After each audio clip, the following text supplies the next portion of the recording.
নমস্কার, আমি বন্দনা। আমার কিচেনে আপনাদের সবাইকে স্বাগত জানাই। আবারও এসে হাজির হয়েছি টমেটো ডালের একটি রেসিপি নিয়ে। আমি এখানে 400 গ্রামের মতো ভাঙা মুসুরির ডাল নিয়েছি।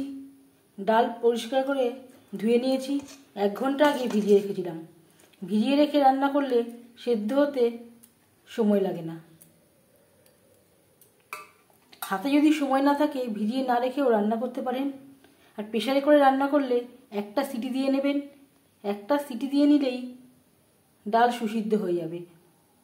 আর লাগছে টমেটো। এখানে নিয়েছি 7-8টা টমেটো। এখান থেকে আমি অর্ধেকটা ডাল দিয়ে টমেটো ডাল রান্না করব। ডাল সেদ্ধ করার জন্য পরিমাণ মতো জল আমি গরম করে নিয়েছি। এবার দিয়ে দেব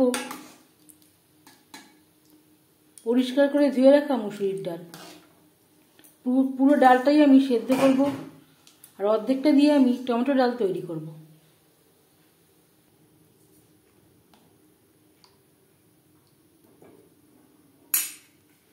ডাল ফুটে ওঠা পর্যন্ত অপেক্ষা করব। অবশ্যই পাকা দেখে লাল টমেটো নেবেন, তাহলে ডালের কালারটা ভালো আসবে। টমেটো আমি পরিষ্কার করে ধুয়ে নেব, তারপর টুকরো করে কেটে নিয়ে ফিরে আসছি। ডাল বেশ ভালো করে ফুটতে শুরু করে দিয়েছে। ডালের ফেনা পরিষ্কার করে নেব।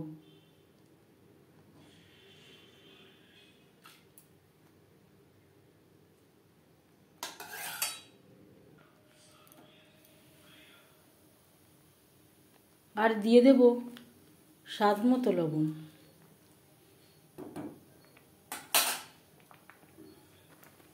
গ্যাসের ফ্লেমটাকে লোতে করে দেব। ডাল সেদ্ধ হওয়া পর্যন্ত ঢেকে দেব। টমেটো টুকরো করে কেটে নিয়েছি। ডাল সেদ্ধ হয়ে গেছে, একটা পাত্রে উঠিয়ে নেব।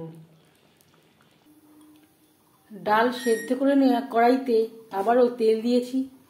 আমি রান্নাটা সরষের তেলে করছি, আপনারা চাইলে রিফাইন্ড অয়েলে করতে পারেন।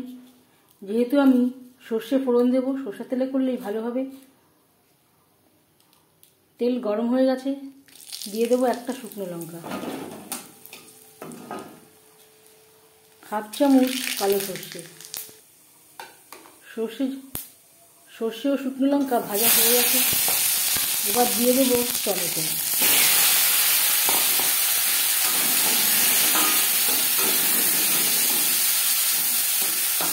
দু 3 মিনিট নাড়াচাড়া করে নেব।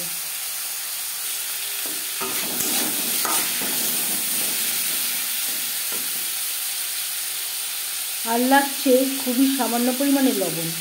ডাল সেদ্ধ করার সময় আগে একবার লবণের ব্যবহার করেছিলাম, সেটা মাথায় রাখতে হবে।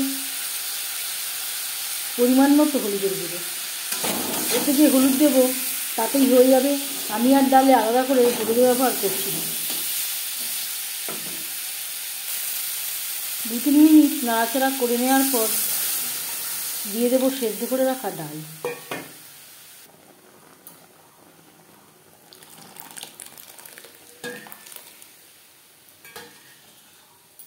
আর লাগছে পরিমাণ মতো জল।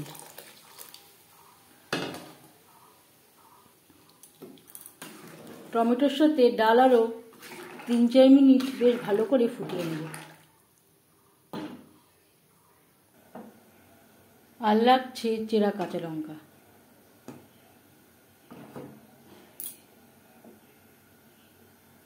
তিন 4 মিনিট রান্না করে নেওয়ার পর গ্যাসের ফ্লেমটা অফ করে দেব।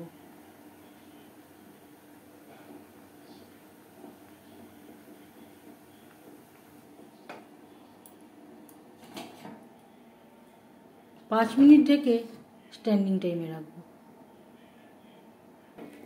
সার্ভ করার জন্য রেডি টমেটো ডাল। এই ডালের রেসিপিটি কেমন লাগলো অবশ্যই জানাবেন কমেন্টের মাধ্যমে। যদি এই রেসিপিটি ভালো লেগে থাকে লাইক করবেন, শেয়ার করবেন, সাবস্ক্রাইব করবেন আমার চ্যানেলটিকে। বেল আইকনটা ক্লিক করে দেবেন। যখন আমি নতুন ভিডিও আপলোড করব তার নোটিফিকেশান সবার আগে আপনার কাছে পৌঁছে যাবে। আপনারা সবাই ভালো থাকবেন। এই ভিডিওটি দেখার জন্য ধন্যবাদ।